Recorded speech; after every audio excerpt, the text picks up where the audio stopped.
नमस्कार दोस्तों, the fact time में आपका स्वागत है। सेंट डॉक्टर गुरमीत राम रहीम सिंह चिंसा डेरा सच्चा सौदा के बारे में हम जानने के लिए, एक्चुअली फैक्ट जानने के लिए पब्लिक सर्वे लगातार कर रहे हैं। लगातार पब्लिक से सवाल कर रहे हैं कि एक्चुअली में डेरा सच्चा सौदा का माहौल कैसा है, क्या भूमिका है सेंट डॉक्टर गुरमीत राम रहीम सिंह चिंसा की समाज के लिए, हमारे देश के लिए। ये जानते हैं हमारे देश के नौजवानों से। हमारे साथ कुलदीप जी जुड़ रहे हैं जिनसे सवाल करते हैं डेरा सच्चा सौदा को लेकर। नमस्कार कुलदीप जी, आपका द फैक्ट टाइम में स्वागत है। नमस्कार मैम। क्या क्वालिफिकेशन है सर आपकी? Sir, I complete my graduation and I am pursuing my BEd in Shastri ji college of education. Sir, जो आपने शास्त्राम जी एजुकेशन से कर रहे हो, पहले भी आपने स्टडी सारी एजुकेशन? सर, मैंने पहले 2 साल स्कूलिंग में कर चुका हूँ शास्त्राम जी बॉयज़ स्कूल से, तो उस टाइम मैं हॉस्टल में रहा हूँ। कैसा एनवायरनमेंट लगता है सर आपका स्कूल कॉलेज का आपको? मैम, अगर बाहर से कंपैरिजन करें भी तो किसके साथ करें यहाँ के माहौल का, क्योंकि सबसे बड़ी बात तो ये है कि एक टीनेज की एक वही उम्र होती है जहाँ से बच्चे की लाइन बनती है, एक बच्चे का बेस बनता है कि उसकी जाना कहाँ है उसको एक्चुअल में। यहाँ पे आने के बाद मेरे को पता चला कि मेरे को एक्चुअल में करना क्या है। एक तो मोटिवेटेड पूज्य गुरु जी से मोटिवेशन मिलता था, टाइम पे आके हम हॉस्टल्स में हमें मोटिवेट करते थे, बताते थे। और सबसे बड़ी बात कि एक बच्चे की वही उम्र होती है जिससे वो एक या तो नशे की तरफ चला जाता है या फिर एक अपना अच्छा करियर बना लेता है। तो सबसे बड़ी बात तो कि मैं उस बाहर की दुनियादारी से बचा, उस गंदगी से बचा।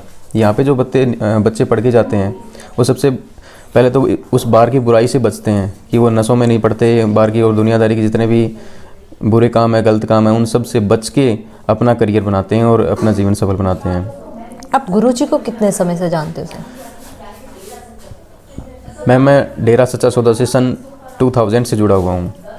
तब से लेके अब तक मैं रेगुलर डेरे में आ रहा हूँ और अब भी मेरी स्टडी जो है वो डेरे के इंस्टीट्यूट से चल रही है। सर, गुरुजी के नेचर के बारे में क्या जानते हो? मैम, गुरुजी से मेरी डायरेक्ट बात तो नहीं पाई है, लेकिन काफ़ी नज़दीक से मैंने बहुत बार देखा है, उनकी मीटिंग भी अटेंड की हुई है। मैं एक ग्रीनेस वेलफेयर फोर्स विंग का एक मेंबर भी हूँ, तो काफ़ी बातें सुनी है उनकी। उनका नेचर बहुत ही पोलाइट है और समाज के प्रति तो बहुत ही एक अच्छी सोच है जो समाज के प्रति, कि समाज में बदलाव लाना है। जैसे कि मैं बता रहा हूँ आपको, स्कूल में भी हमें यही शिक्षा देते थे कि हमें आगे जाके समाज में बदलाव लाना है, समाज में चेंज करना है। जो भी बुराइयाँ हैं, भ्रष्टाचार है, उन्हें ज़्यादा से ज़्यादा ख़त्म करने की कोशिश करनी है। करेक्टर कैसा सर उनका? करैक्टर के बारे में जैसा कि आप भी जानते हैं, सारी दुनिया जानती है कि उनके बारे में कितना गलत बोला गया है, कितना गलत चलाया गया है, मीडिया में दिखाया गया है। हालांकि वो सब बेबुनियादी है। एक बेबुनियादी चिट्ठी के आधार पर उनके साथ ऐसा कुछ हुआ है, लेकिन सब कुछ मेरे हिसाब से जो मैं सोच रहा हूँ सिर्फ एक राजनीतिक खेल कह सकते हो या कुछ भी ऐसा, क्योंकि रियल में ऐसा कुछ भी नहीं है। क्योंकि मैं 2000 से यहाँ पे आ रहा हूँ, मैंने कुछ नहीं देखा। और अगर ये कहते हैं भी हाँ ऐसा कुछ हुआ है, तो मैं खुद कहता हूँ कि मेरे सामने आज तक इतने सालों में मैंने एक भी मेरे को बंदा नहीं मिला भी हाँ मेरे साथ ऐसा हुआ है या मेरे साथ ऐसा किया है, कोई भी सामने नहीं आया। लेकिन अब पता नहीं क्यों कैसे हो गया ये। सर, आपकी फैमिली भी जाती है, बहन बेटियाँ भी जाती हैं आपके घर? हाँ जी मैम, मेरी 3 बहनें हैं, हम 2 भाई हैं और मेरी भांजी है, वो भी अभी +2 क्लास में डेरा सच्चा सौदा के गर्ल्स स्कूल में पढ़ रही है। तो वो भी डेरे से जुड़े हैं और हमारे गाँव से लगभग 500 से 600 जो प्रेमी हैं वो यहाँ पर रेगुलर आते हैं। तो सर, कभी भी आपने किसी से सुना हो या अलग तरीके का माहौल कभी किसी ने बताया हो आपसे? नहीं मैंने तो कभी नहीं सुना। मैं तो खुद आश्चर्य हूँ इसमें कि ये हुआ कैसे, किसके साथ हुआ है। कम से कम अगर एक बंदा भी मिल जाता तो मेरा विश्वास होता भी हाँ इस बंदे के साथ कुछ गलत हुआ है। क्योंकि मेरी खुद की बहन बेटियाँ जाती हैं, सेवा भी करती हैं, रात को भी रहती हैं, और लेकिन मैंने तो कभी नहीं सुना है। गांव की छोड़ो, मैंने तो आसपास किसी प्रेमी से भी नहीं सुना ऐसा कुछ। फिर सर, जो इतने आरोप लगाए जा रहे हैं गुरुजी के ऊपर, उनके बारे में क्या कहना है? मैम, आरोप तो जैसे मैंने कह चाहूँ कि ये सब बेबुनियादी है कि एक चिट्ठी के आधार पर ही सिर्फ एक चिट्ठी लेकर, लेकिन हालांकि कोई प्रूफ नहीं है। सबसे बड़ी बात तो विदाउट प्रूफ के ये सब कुछ हो रहा है, तो सब कुछ बेबुनियादी है। मैं तो टोटली गलत कह रहा हूँ इसको। सब कुछ बेबुनियादी है, सब कुछ गलत है, एक भी आरोप सच नहीं है। सर, फिर गुरुजी ने किया क्या है एक्चुअली में, समाज के लिए क्या योगदान है उनका? मैम, समाज के लिए तो सबसे बड़ी बात तो क्या है कि एक तो जो नशा है उस पर सबसे ज़्यादा पाबंदी लगाई है, क्योंकि डेरा सच्चा सौदे से इन्हीं दिनों में काफ़ी लोग जुड़ने लगे। कम से कम 5 से 6 करोड़ लोग यहाँ पे डेरा सच्चा सौदा में आते हैं, जो अपना नशा छोड़ के भलाई के कार्यों में अच्छे नेकी अपनी ज़िंदगी जीने लगे हैं, नशों को छोड़ चुके हैं। अब जिन लोगों का नशे का धंधा है या बुराई का धंधा है, वो सब जैसे कि प्रेमी हैं, अगर कोई दुकानदारी करता है अगर, तो वो अपनी दुकान में नशा नहीं बेचता है, तो नशे की बिक्री कम हो रही है। बस उन्हीं लोगों ने मिलजुल के ऐसा कुछ किया है। और समाज के प्रति तो उन्होंने अभी भी डेरा सच्चा सौदा से 134 मानवता भलाई के कार्य चल रहे हैं। जगह जगह विभिन्न जगहों पे उन्होंने सफाई अभियान चलाए हैं समाजता में, जैसे कि अच्छाई फैले, और जैसे नशा छुड़वा रहे हैं। और कोई नौजवान या कोई भी व्यक्ति है नशे से जुड़ा हुआ है, तो यहाँ पे डेरे में आते हैं, उनको बुलाते हैं, 1 हफ्ते सेवा करवाते हैं। अगर कोई दवाई भी लेने की ज़रूरत पड़े तो बिल्कुल फ्री ऑफ कॉस्ट उनको दवाई दी जाती है, और उनसे नशे छुड़वा के उनकी ज़िंदगी एक अच्छी ज़िंदगी बनाई जाती है उनकी। सर, बेटियों के लिए क्या योगदान रहा है डेरा सच्चा सौदा का? मैम, बेटियों के लिए तो जहाँ तक मैंने देखा या सुना है, तो जो इतना डेरा सच्चा सौदा ने किया है उतना तो शायद कोई कर ही नहीं रहा होगा। क्योंकि आप देख रहे हो कि जगह जगह पे ऐसे इंस्टीट्यूट खुले तो हुए हैं जो बेटियों की रक्षा करते हैं, लेकिन एक्चुअल में ऐसा कुछ नहीं होता है। सच्चाई में जो आरोप यहाँ पे लगे हैं वो सब काम वहाँ पे हो रहे होते हैं। और डेरा सच्चा सौदा में तो अनाथ बेटियों के एक शाही बेटियाँ बसेरा के नाम से खुला हुआ है, जो अनाथ बेटियाँ हैं, जो किसी भी त्रासदी या किसी भी दुर्घटना में अकेली बेटी बच गई, जिनके माता पिता एक्सपायर हो गए हैं, उन बेटियों को वहाँ पे रखा जाता है, उनको पढ़ाया जाता है, उनकी जो भी स्किल्स हैं उनको डेवलप किया जाता है और आगे उनका करियर बनाया जाता है। और अब भी जैसे कि बेटियों में पिताजी कहते हैं कि जो भ्रूण हत्या बहुत लोग करते हैं, उनके लिए पिताजी ने स्पेशल वचन किए भी, उन बेटियों को मारो ना ग्लोब में, उनको अगर आप नहीं पाल सकते तो हमें डेरा सच्चा सौदा में छोड़ दो, हम उनको पालेंगे, उनको आगे कामयाब करेंगे, उनकी शादी करवाएंगे। सर, हमारे देश में देखते हैं कुछ ऐसी कुरीतियाँ भी चल रही होती हैं जहाँ पर एक अगर छोटी उम्र में ही लड़की विधवा हो जाती है, जैसे ऐसे कुछ हो जाता है, उनके लिए कुछ कदम उठाया है सर? मैम, डेरा सच्चा सौदा में एडवांस में जो भी प्रेमी होते हैं वो बाकायदा रिटर्न में देते हैं कि हम ऐसी लड़कियों से जो विधवा हो जाती है या किसी दुर्घटना का शिकार हो जाती है या कोई किसी फिजिकली हैंडीकैप्ड है, उनको अपनाने के लिए, उनसे शादी करने के लिए, और तो और की जो लड़कियां वेश्यावृत्ति करती हैं, पिताजी ने उनके लिए भी स्पेशल फॉर्म भरवाए हैं और लोगों ने बाकायदा लिखित में दिया है कि हम वेश्यावृत्ति से जो लड़कियां निकल के आती हैं उनसे शादी कराने के लिए तैयार हैं। और यहाँ से बहुत सी शादियाँ हुई भी हैं। पिताजी ने उनको आर्थिक सहायता भी देते हैं और उनको आजीवन, मतलब कि ऐसे पढ़े लिखे नौजवान भी, ये नहीं है कि बिल्कुल लोफर या ऐसा कुछ, बिल्कुल मेरे जैसे ग्रेजुएट, पोस्ट ग्रेजुएट ऐसे बच्चे भी उनको अपनाने के लिए तैयार हैं।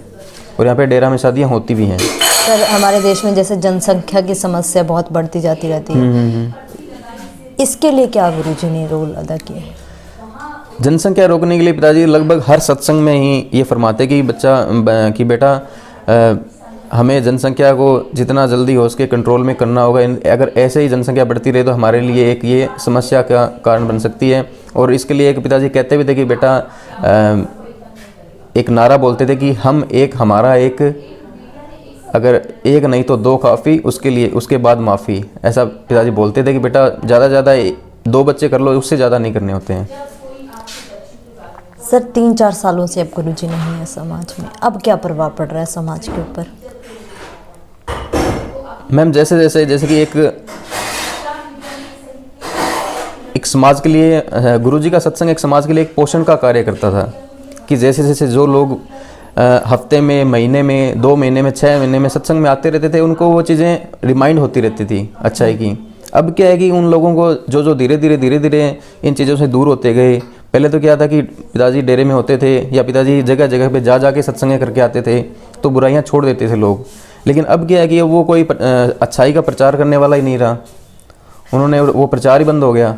तो बुराई तो अब सिर चढ़ के बोल रही है। हमारी एरिया में मैं खुद कह रहा हूँ कि जहाँ पे मैं रह रहा हूँ, मैं सिरसा डिस्ट्रिक्ट में रह रहा हूँ। अभी मैंने आसपास यहाँ का माहौल देखा, तो जो अभी 3 साल पहले माहौल था और अब माहौल में दिन रात का अंतर है।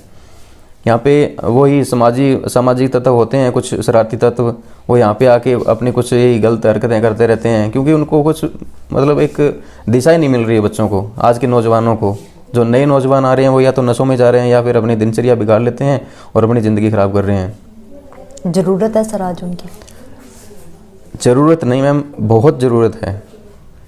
आज के टाइम में अगर आज के नौजवानों को अगर नई पीढ़ी को अगर एक नई डायरेक्शन नहीं मिलेगी अच्छी, तो उनका भविष्य नहीं होगा। अगर हम देख सकते हैं कि हमारा देश में 70% लगभग नौजवान हैं। एक नौजवान एक ताकत के रूप में उभर कर आती है अगर उनको एक अच्छी डायरेक्शन मिले। अगर उनको अच्छी डायरेक्शन नहीं मिलेगी तो वो गलत रास्ते पे जाएंगे, और इससे हमारे देश का भी विकास रुकेगा और हमारे देश का आर्थिक विकास भी प्रभावित होगा। हमारा समाज तो बुराइयों की तरफ जा ही रहा होगा, लेकिन हमारा देश भी पीछे जाएगा इससे। गुरुजी आ जाएंगे, समाज में क्या बदलाव होंगे? मैम, अगर गुरुजी आ जाते हैं तो सबसे पहले तो जैसे कि जो बुराई चल रही है उनके बारे में बता रहा हूँ कि डेरा सच्चा सौदा की तरफ से 134 मानवता भलाई के कार्य चल रहे हैं, वो लगातार किए जा रहे हैं। गरीबों को राशन बांटना, और जो भी जहाँ भी त्रासदी दुर्घटनाएं होती है वहाँ पे सहायता देना। ग्रीननेस वेलफेयर फोर्स विंग के सेवादार वहाँ पे जितना जल्दी उसके पहुँच जाते हैं सेवा करने के लिए। और अगर पिताजी आ जाते हैं अभी, मैं तो रिक्वेस्ट करूँगा कि जितना जल्दी हो जाए आ जाए, क्योंकि जितना माहौल जैसे जैसे माहौल ख़राब हो रहा है, जितने नशे में दुनिया जा रही है, अगर उन पर अभी कंट्रोल नहीं किया गया तो वो आगे जाके और बड़ी समस्या बन सकती है। और इसके लिए मोटिवेट करना आम आदमी के बस की बात तो है ही नहीं। सर, आप वहाँ पर बचपन से जाते रहे हो, बचपन के अफेक्ट हो, तो समाज जानना चाहता है कि एक्चुअली में सच्चाई क्या है। जो लगातार मीडिया में दिखाया गया था उसके बारे में क्या समाज को, आप जनता को बताना चाहोगे? मैं तो यही कहना चाहूँगा कि जो भी मीडिया में दिखाया जा रहा है वो टोटली फेक है, झूठ है, 1% भी सच नहीं है। अगर कोई रियल में यहाँ पे आके देखा होता किसी ने, फिर तो मैं मान लेता भी हाँ, अगर मैं बता रहा हूँ एक भी अगर पर्सन मेरे को ये कह देता भी हाँ ऐसा कुछ मेरे साथ हुआ है, गलत हुआ है, फिर तो मैं सहमत होता इस बात पे। लेकिन अब मैं बिल्कुल भी सहमत नहीं हूँ कि ऐसा कुछ हुआ है, क्योंकि मेरी खुद की बहन बेटियाँ जाती है, कभी उनके साथ कभी होना तो दूर, कभी देखा ही नहीं ऐसा। वो रातों को भी यहाँ पे रही है, उन्होंने सेवा भी की है, लेकिन कभी ऐसा कुछ नहीं हुआ। कानून पे विश्वास है सर आपको? मैम, कानून पे विश्वास है लेकिन राजनीति पे नहीं है। लेकिन हम एक बात, हमारा संविधान, अगर हमारे संविधान पे 100% अगर अमल किया जाए तो इस देश में एक भी बुराई नहीं रहेगी। लेकिन उस बुराई को आती कहाँ से बुराई? क्योंकि उस संविधान को तोड़ मड़ोड़ के पेश किया जाता है, उसका गलत फ़ायदा उठाया जाता है। आपको क्या लगता है गुरुजी किस तरीके से रिस्पेक्ट करते हैं कानून की? मैम, सबसे पहले तो देखा जा सकता है कि हमारे नाम लेना तो शायद गलत होगा, लेकिन हरियाणा में 1-2 ऐसे हुए हैं इंसिडेंट्स जो कानून की जिन्होंने रिस्पेक्ट नहीं की। और हमारे गुरुजी के दें तो चाहे कुछ भी हो, पता हो या ना हो, लेकिन सबसे बड़ी बात थी कि पेशी में जहाँ पे गवर्नमेंट ने कहा था कि आपको यहाँ पे फिजिकली पेश होना है, तो गुरुजी गए थे वहाँ पे फिजिकली। नहीं तो उससे पहले भी अगर पेशी होती रही तो वो प्रेस कॉन्फ्रेंस के जरिए होती रही है, लेकिन उन्होंने कानून की रिस्पेक्ट करते हुए वहाँ पे गए। यहाँ पे इतनी साध संगत इकट्ठी हुई थी, रास्ते में उनको काफ़ी परेशानियाँ मिली, साध संगत ने रोका, लेकिन फिर भी उन सबको, साध संगत को उन्होंने सेकंड पर रखा, लेकिन फर्स्ट प्रायोरिटी उन्होंने कानून को दी और वहाँ पे जाके फिजिकली पेश हुए। क्या मांग करोगे, क्या अपील करोगे आप सरकार से सर गुरुजी के लिए?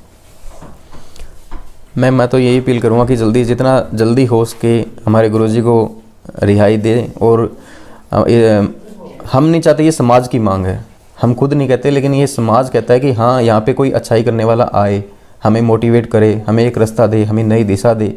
ये एक समाज की मांग है और ये जनता खुद देख लेगी, आने वाले कुछ दिनों में इसका इफेक्ट जरूर पड़ेगा। बहुत बहुत धन्यवाद गुरप्रीत जी हमारे साथ जुड़ने के लिए। दोस्तों, Thank you, आपको लगातार हम सीधी बातचीत दिखा रहे हैं पब्लिक की। समाज के लोग आज लगातार जो मांग है सेंट डॉक्टर गुरमीत राम रहीम सिंह चिंसा के लिए बढ़ा रहे हैं समाज के अंदर, और समाज से भी ये लोग अपील कर रहे हैं कि मीडिया में सब खबरें झूठी दिखाई गई, और आज इस देश को, इस समाज को गुरुजी की सख्त जरूरत है। आप लोग खुले दिमाग से सोचिए आखिर सच क्या है? वे चंद लोग, जब वो लोग जो डेरा सच्चा सौदा में बचपन से जा रहे हैं, एजुकेटेड हैं, वेल फैमिली से जुड़े हुए हैं, वेल एजुकेटेड हैं, जो इस समाज को अपने फैक्ट, अपना एक्सपीरियंस लगातार रख रहे हैं। आप लोग अपनी राय कमेंट बॉक्स में जरूर डालिए। देखते रहिए द फैक्ट आई, और सच का साथ देने के लिए इस चैनल को जरूर सब्सक्राइब करें। बहुत बहुत धन्यवाद।